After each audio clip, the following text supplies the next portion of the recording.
When Margaret Metheny opened that locked freezer in her husband's Baltimore restaurant in 1996, she expected to find the usual supplies, beef patties, maybe some extra vegetables. Instead, she discovered human remains stored alongside the restaurant ingredients, realizing that for over 2 years, she had unknowingly helped serve customers hamburgers containing actual human flesh. What she found in that freezer would expose one of America's most disturbing cases of cannibalistic crime and forever change how this community viewed the simple act of eating out. By the end of this story, you'll understand why this case still haunts Baltimore residents today, and why some people can never look at a burger the same way again. Picture this: a small roadside barbecue stand just outside Baltimore, Maryland. The kind of place where locals grab a quick lunch, where the owner knows your name and your usual order. Joe Metheny's barbecue stand wasn't fancy, just a simple operation serving hamburgers, ribs, and pulled pork to working-class folks looking for an affordable, filling meal. Joe appeared to be exactly what you'd expect from a small business owner in the 1990s.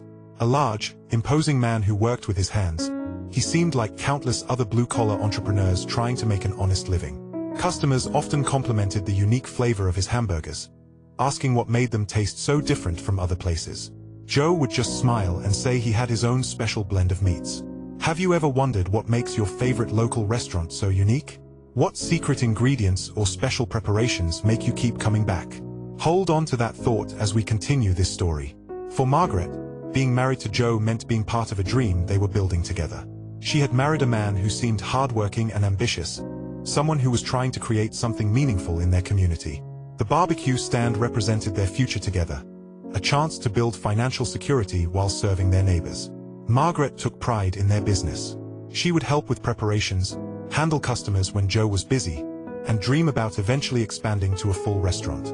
Their regular customers became like family, and Margaret felt genuine satisfaction knowing they were providing good food to people who often couldn't afford expensive dining options. But Margaret had no idea that her husband's late-night trips to pick up supplies weren't taking him to any legitimate food distributor. She didn't know that the locked freezer Joe claimed was for special inventory contained something that would make her question everything she thought she knew about the man she married. The success of Joe's barbecue stand was built on more than just good marketing or convenient location.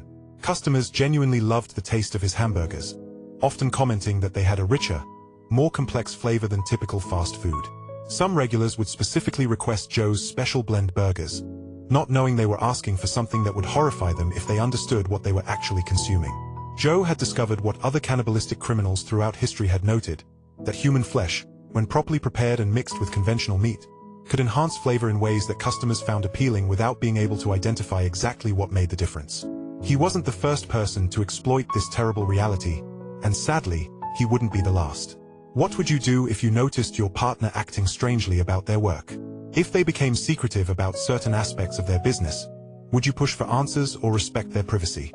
As months passed, Margaret began noticing odd patterns in Joe's behavior.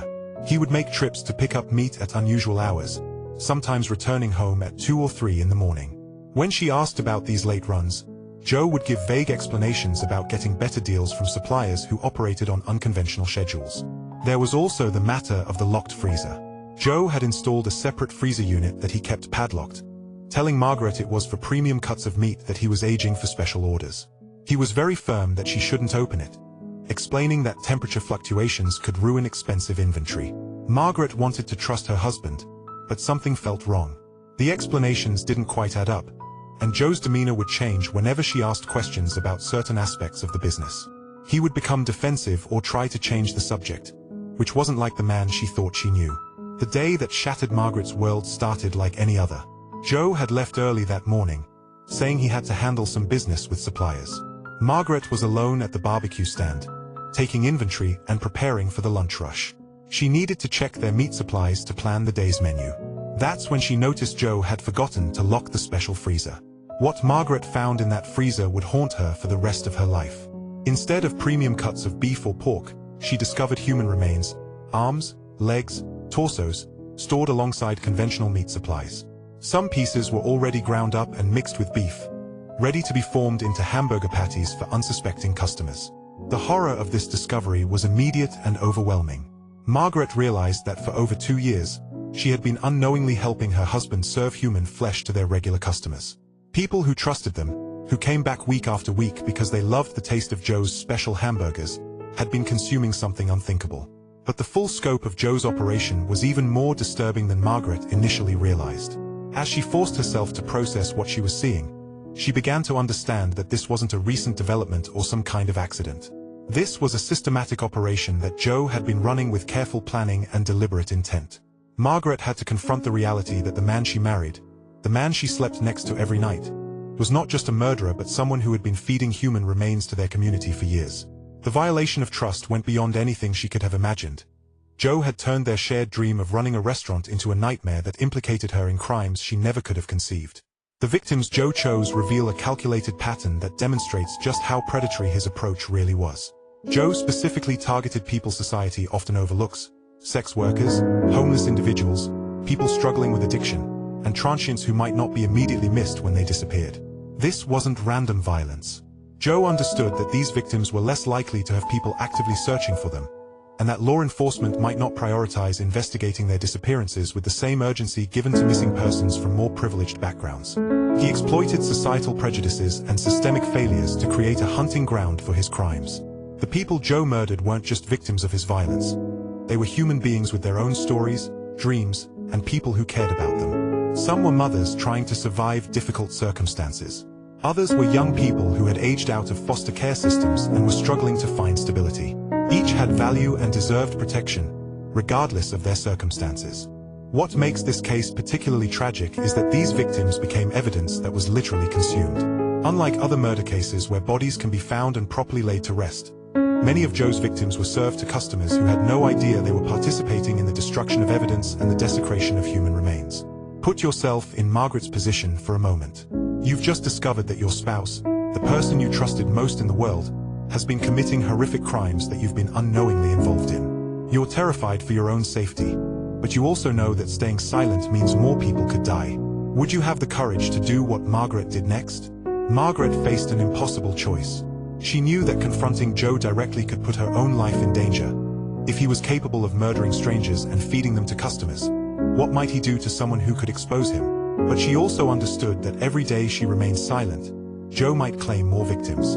The weight of betrayal was crushing. Margaret had to accept that her entire marriage had been built on a lie, that the man she thought she knew was capable of unthinkable evil. Everything she believed about their life together, their business, their future plans, all of it was contaminated by the truth of what Joe had been doing. Margaret's next decision would either save more lives or put her own in deadly danger. Margaret made the brave decision to contact law enforcement, but she had to be careful about how she approached the situation. She couldn't simply call 911 and expect to be taken seriously. The story was so horrific that she needed to present evidence in a way that would ensure swift action while protecting herself from Joe's potential retaliation. Working with police, Margaret helped gather evidence while maintaining the appearance of normalcy. This meant continuing to work alongside Joe while knowing the full truth about what he had been doing. Can you imagine the psychological strength required to act normal around someone you've just discovered is a serial killer? Joe was about to realize his perfect cover was blown, but Margaret and the police needed to time the arrest carefully to ensure they could gather sufficient evidence for prosecution while preventing Joe from destroying crucial evidence or harming anyone else. When police finally arrested Joe Metheny in 1996, the investigation revealed the true scale of his crimes. Joe ultimately confessed to killing 10 people, though investigators believe the actual number may be higher. He described his methods in chilling detail, explaining how he would lure victims to isolated locations before killing them and bringing their bodies back to process for his restaurant. The forensic evidence would reveal just how systematic Joe's operation had been. He had essentially turned murder into a business model, using his restaurant as both a cover for his crimes and a disposal method for evidence. This wasn't the work of someone acting on impulse. This was calculated, organized criminal behavior carried out over years. But the community's trauma was just beginning. The revelation that they had unknowingly consumed human flesh created a type of psychological wound that goes beyond typical crime victims. People who had been regular customers faced the horrifying realization that they had participated in something unthinkable without their knowledge or consent. The psychological impact on cannibalistic crime victims and their communities is uniquely severe because it violates fundamental cultural taboos around food safety and human consumption. Unlike other violent crimes, this type of violation affects people's most basic daily activities. The simple act of eating becomes associated with trauma and fear. How do you think you'd react if you discovered that a restaurant you'd been eating at regularly had been serving human flesh? What would that knowledge do to your ability to trust other restaurants or even to prepare food at home? The economic consequences for Baltimore's restaurant industry were immediate and lasting. Many people became afraid to eat at small, independent restaurants, worried about what they might unknowingly be consuming.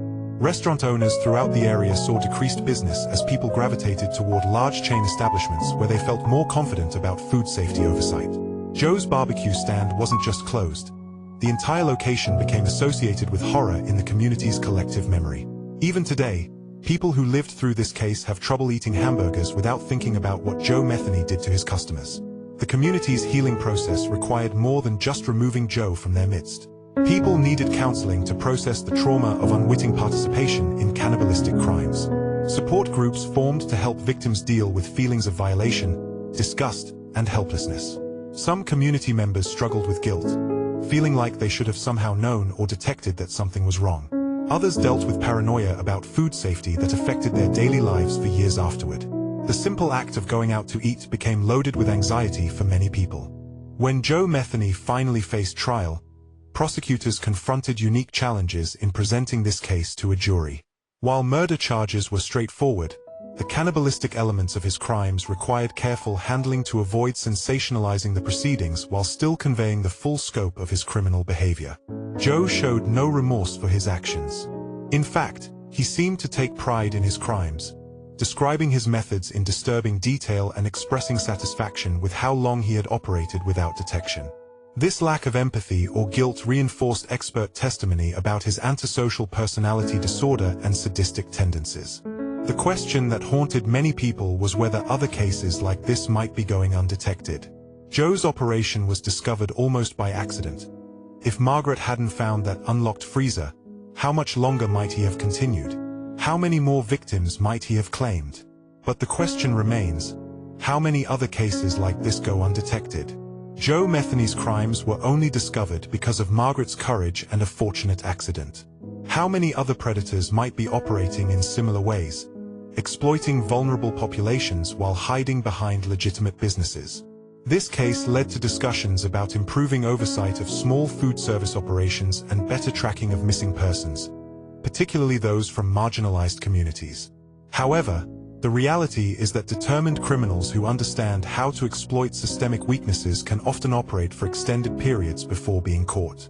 Today, Margaret Metheny has rebuilt her life away from the horrors she experienced. She has become an advocate for victims' rights and speaks about the importance of trusting your instincts when something feels wrong in a relationship. Her courage in exposing Joe's crimes undoubtedly saved lives and brought justice for his victims. The case also highlighted how society's treatment of vulnerable populations can enable predatory behavior. Joe specifically targeted people he believed wouldn't be missed, exploiting societal prejudices that devalue certain lives. This case serves as a reminder that every person deserves protection and that indifference toward marginalized communities can have deadly consequences. For the Baltimore community, healing has been a long process. The restaurant location where Joe operated was eventually demolished, but the psychological scars remain for many people who lived through this experience. Some residents moved away, unable to continue living in a place associated with such trauma. What signs should we all watch for in our communities? How can we better protect vulnerable populations from predators who exploit society's blind spots? The Joe Metheny case reminds us that evil can hide behind the most ordinary facades. It challenges us to remain vigilant about protecting the most vulnerable members of our society and to take seriously the signs that something might be wrong, even when those signs seem almost too terrible to believe. This story also demonstrates the incredible courage required to stand up to evil, even when doing so puts you at personal risk. Margaret Metheny's decision to expose her husband's crimes serves as an example of moral courage that helped bring justice to victims and protection to potential future targets. If this story has affected you, I'd love to hear your thoughts in the comments. How do you think communities can better protect vulnerable populations? What warning signs do you think people should watch for? And how do we balance healthy skepticism with the ability to trust and build community connections? Subscribe for more true crime stories that examine not just the crimes themselves, but their lasting impact on the communities and families left to heal in their aftermath.